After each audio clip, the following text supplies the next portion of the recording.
Pneumonia అంటే ఏంటి? Pneumonia అంటే ఊపిరితిత్తులకు వచ్చే వ్యాధిని న్యూమోనియా అంటాం. ఇది ఏ వయసు వరకు వస్తుంది అంటే పుట్టినరోజు శిశువుకు కూడా రావచ్చు. తల్లికి ఏమైనా వ్యాధి ఉంటే పుట్టినరోజు శిశువు న్యూమోనియాతో పుడుతుంది. దానిని కంజెనిటల్ న్యూమోనియా అంటాం. అలాగే 100 సంవత్సరాలు బతికున్న ఈ రోజుల్లో కూడా 100 సంవత్సరాల వయసున్నలో కూడా న్యూమోనియా రావచ్చు.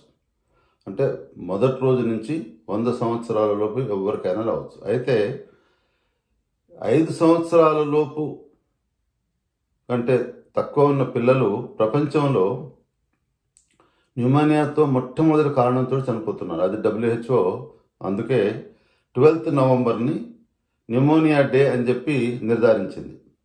అంటే ఆ రోజు అందరు ప్రపంచంలో అన్ని పీడియాట్రిషియన్స్ కానీ పీడియాట్రిక్ హాస్పిటల్స్ కానీ న్యూమోనియా గురించి అవగాహన కల్పించేందుకు, తల్లిదండ్రులకు అవగాహన కల్పించేందుకు న్యూమోనియా లక్షణాల గురించి, న్యూమోనియా గురించి తల్లిదండ్రులకు అర్థమయ్యేటట్టు చేసి పిల్లలకు ప్రమాదానికి గురి కాకుండా చూసుకుంటారు. అయితే న్యూమోనియా ఒకరి నుంచి ఒకరికి ఎలా సోకుతుంది? ఒకటి ఎయిర్ బార్న్, అంటే ఎయిర్లో, గాలిలో. ఎవరైతే న్యూమోనియా వచ్చిన పిల్లలు ఎదుటి 6 feet దూరంలో ఉన్నప్పుడు వాళ్ళకు ఆహారం తగ్గినప్పుడు ఎదుటి పిల్లలకు వస్తుంది. రెండవది ఏమి? కంటామినేషన్, అంటే న్యూమోనియా వచ్చిన పిల్లలకు కర్చీఫ్ కానీ గ్లాస్ కానీ ప్లేట్ కానీ వాడి అది తెలవకుండా వేరే పిల్లలు వాడినప్పుడు ఆ secretions, nose secretions, throat secretions కర్చీఫ్కు, గ్లాస్కు, ప్లేట్కు ఉండి అవి ముట్టుకున్నప్పుడు కంటామినేషన్. ఒకటి ఎయిర్ బార్న్, ఒకటి కంటామినేషన్. దీనికి న్యూమోనియా లక్షణాలు ఎలా ఉంటాయి?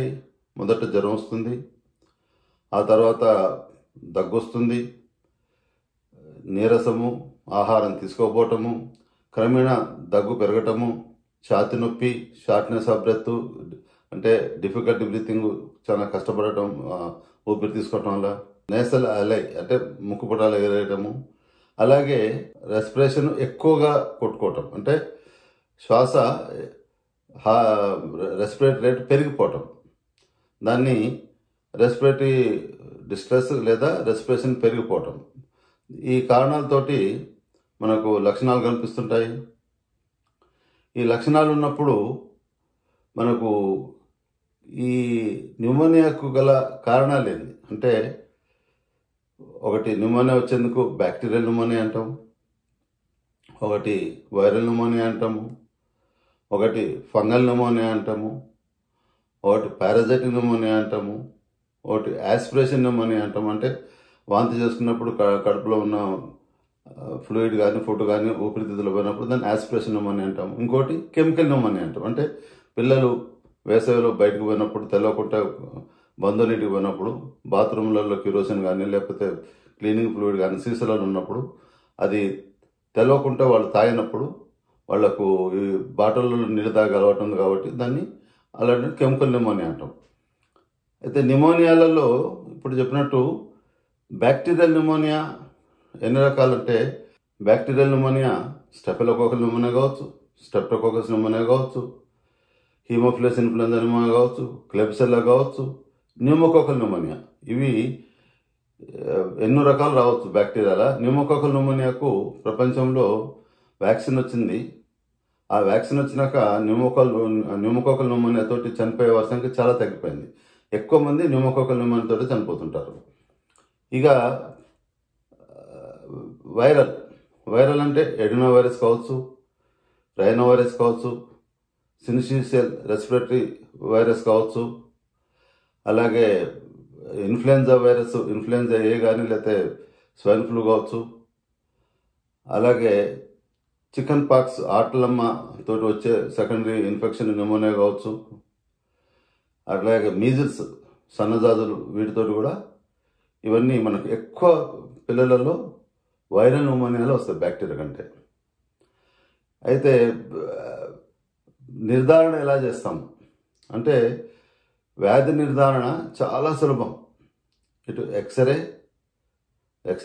ఛాతీ, అలాగే CBP CRP, ఈ రెండు కనుక చేసినామంటే మనకు ఎలాంటి చిన్న అంటే తక్కువ డబ్బుతోటి మనం దాన్ని నిర్ధారణ చేయొచ్చు. అయితే న్యూమోనియా తోటి ఎలాంటి ప్రమాదాలు ఉంటాయి? న్యూమోనియా తోటి వచ్చే కాంప్లికేషన్స్ ఏంటంటే ఒకటి ప్లూరల్ ఫ్లూయిడ్ అంటాము, ఊపిరితిత్తుల్లో నీరు జమ కావటము, నీరు చేరిపోవటము, లేదా ఊపిరితిత్తులలో చీము రావటం, దాన్ని ఎంపైమా అంటాము. లేదా కొందరికి లంగ్ యాప్సెస్ అంటాము, అంటే దానికి లంగ్కు యాప్సెస్ కావటం వల్ల చీము బట్టి లంగ్ యాప్సెస్ అంటాము. ఇంకా కొందరికి ఏంటంటే సెప్టిసిమా, బ్యాక్టీరియా, షాక్, వీటితోటి మనకు ఈ ప్రమాదాలతోటి చనిపోయేందుకు అవకాశాలు ఉంటాయి. దీనికి చికిత్సా విధానం ఎలా ఉంటుంది?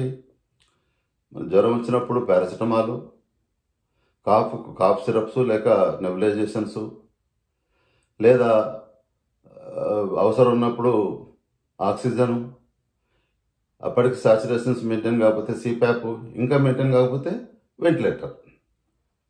బ్యాక్టీరియాకి ఏదైతే కొన్ని మనకు స్టెఫైలో, స్టెప్టో, న్యూమో, అలాగే హిమోఫిలస్ ఇన్ఫ్లుయెంజాలకు మనకు యాంటీబయాటిక్స్ అందుబాటులో ఉన్నాయి కాబట్టి సరైన యాంటీబయాటిక్ కనుక మనం వాడితే తప్పనిసరిగా పనిచేస్తుంది. అట్లాగే వైరస్లో కూడా మనము వైరల్ న్యూమోనియాస్కు, కొన్ని వైరసెస్కు, అంటే ఇప్పుడు స్వైన్ ఫ్లూకు మనకు మందు ఉంది, అలాగే చికెన్ పాక్స్, ఆటలమ్మకు మనకు మందు ఉంది, యాంటీవైరల్, వైరల్. అట్లాగే ఫంగల్స్ కనుక మనం నిర్ధారిస్తే మన ఫంగస్ యాంటీ ఫంగల్ మెడిసిన్స్ ఉన్నాయి.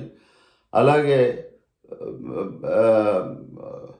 ఈ సపోర్ట్ థెరపీ, ఇది మన కెమికల్ అండ్ ఆస్పిరేషన్ న్యూమోనియాకు సపోర్ట్ థెరపీ. పారాజైట్ న్యూమోనియా అన్నాం, పారాజైట్స్కు ఏదైతే పారాజైట్ ఉందో ఆ పారాజైట్ మందులు ఉంటాయి కాబట్టి ఇది మనకు ఎలాంటి ఉండదు. అయితే ఈ న్యూమోనియా రాకుండా ప్రివెన్షన్ ఎలా తీసుకోవాలి? ఈ ప్రివెన్షన్ అనేది మొట్టమొదలు శిశువు పుట్టిన వెంటనే తల్లిపాలు కనుక ఇస్తే ఆ తల్లిపాలతోటి మొదటి వ్యాక్సిన్ అంటాం. ఫస్ట్ పుట్టినరోజు నుంచి 6 నెలల వరకు తల్లిపాలు.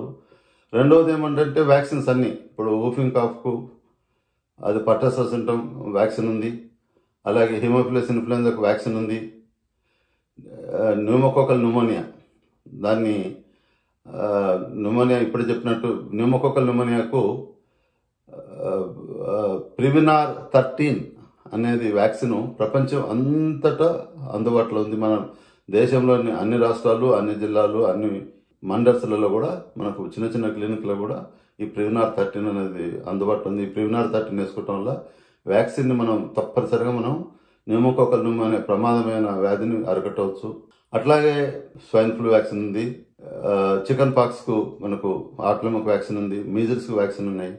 ఇవన్నీ వ్యాక్సిన్స్ తోటి మనం ఏదైతే వ్యాక్సిన్ ప్రివెంటబుల్ డిసీజెస్ ఉన్నాయో ఆ వ్యాక్సిన్ ద్వారా మనం దాన్ని అరికట్టుకోవచ్చు.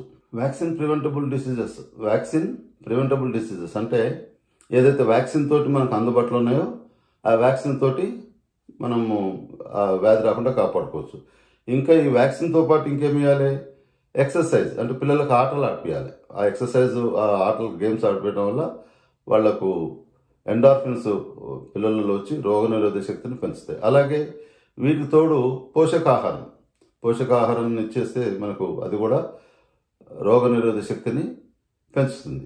Like and subscribe Eagle Health and Beauty.